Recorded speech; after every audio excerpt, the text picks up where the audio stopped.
Okay, so we've got a lot of Payday 3 news to talk about today, including the new progression system, an upcoming website detailing Starbreeze's plans for the summer, the all but official confirmation of a returning heister, and of course, much more. Regardless of whether you've been playing Payday 3 for the last few months or if you've been sitting on the sidelines waiting for the game to be improved, I think this video will have some of the information we've all been waiting to hear since launch. So without further ado, let's jump straight into it. First of all, a quick follow-up to last week's video. I've now heard back from Elizabeth and can play the game again. The hotfix for the issue that we spoke about last time went live on Wednesday morning, which should have resolved the constant crashing for most players. Although I've heard that some players are still encountering these issues, so if that's you and you're still having issues with the game, then leave a comment on this video and perhaps either myself or someone else can give you a hand sorting it out. But with that out of the way, now let's take a look at the two blog posts we got this week, the first of which being released on Tuesday and providing a brief roadmap for the coming weeks, starting off by announcing that the team is putting together an interactive website to showcase their plans for the summer. They haven't given an exact date that we can expect this website by, but given that the tail end of this blog post speaks about the next few weeks, and that the roadmap itself is for the summer months, I can imagine that it's no more than a couple of weeks away. The blog post then goes on to clarify that unfortunately, due to a rather large problem that they found, the daily challenges system won't be in the next update, before swiftly moving on to what will be. So,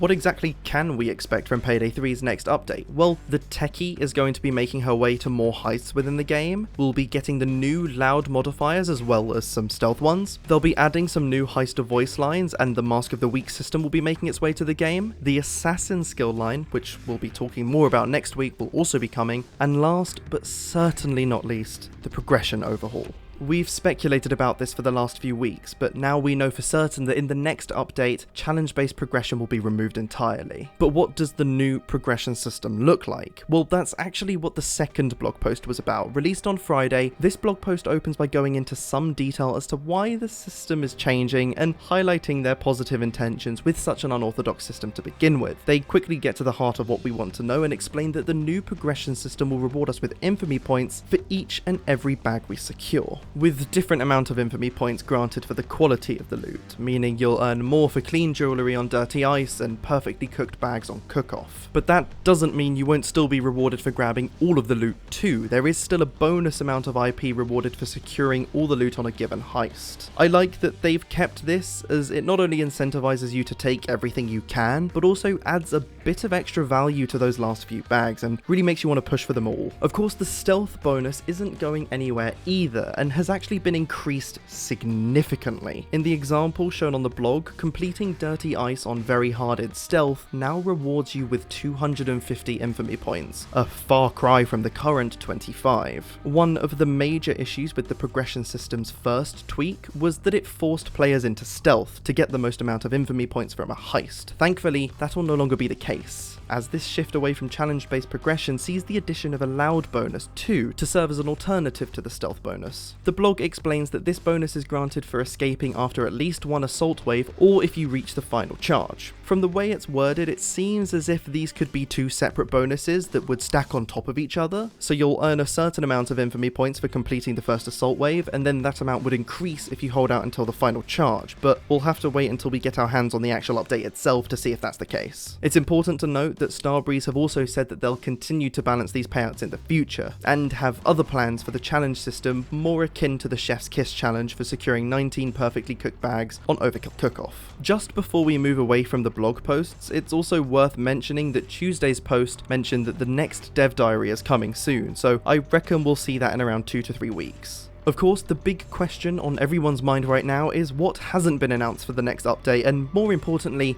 is it Boys in Blue?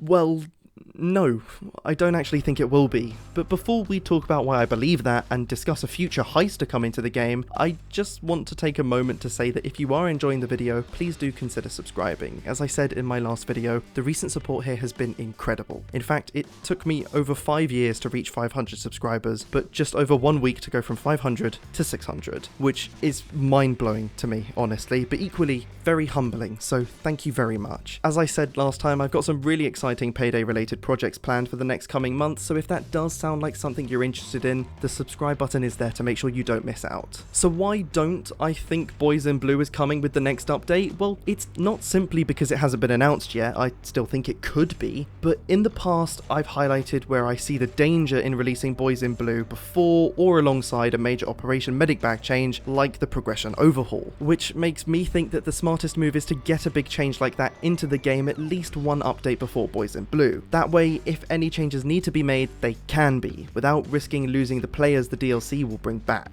Though of course, that's just why I wouldn't release Boys in Blue in the next update. Obviously, my thoughts are not indicative of Starbreeze's actions. However, the blog post about the Progression Overhaul refers to the next update as 1.1.4, which is a little more telling. You see, when Payday 3 launched, it launched as version 1.0.0, and Update 1 was 1.0.1. That trend then continued until DLC 1, Syntax Error, which was version 1.1.0. For those of you who may be sitting there looking at these numbers and assuming that I've gone mad, it's as simple as this. Going by the updates that we've seen so far, and what I understand to be the standard within the industry, if the next update was to include Boys in Blue, the second DLC for the game, it would be called 1.2.0 and not 1.1.4. Although, as I've said in the past, Boys in Blue releasing in the next update may not necessarily be the best thing for the game in the long term. I think it will serve the game much better if the Progression Overhaul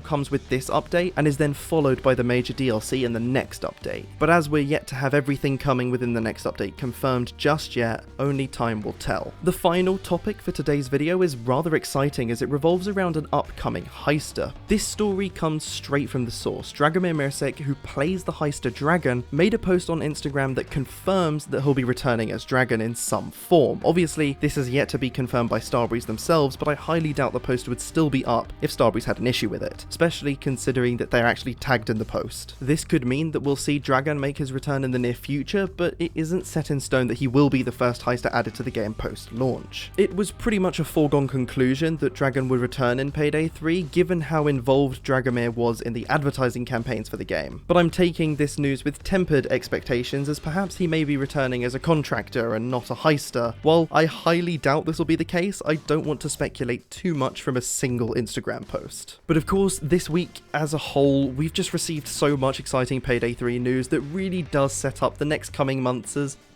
months that can't really be worse than the ones we've just had. It's absolutely no secret that the first 8 months of Payday 3's life cycle have been really tough, and as positive as I have been about the game, and I really do still enjoy it, I'm really excited to see Starbreeze beginning to make some big changes going forward, like the progression system. I can't wait for the UI overhaul. I just can't wait for Payday to be back. And so with that all said, thank you very much for watching. If you liked the video, drop a like on the video. If you disliked the video, drop a dislike on the video. Thank you very much for watching once again, and I will see you in the next video.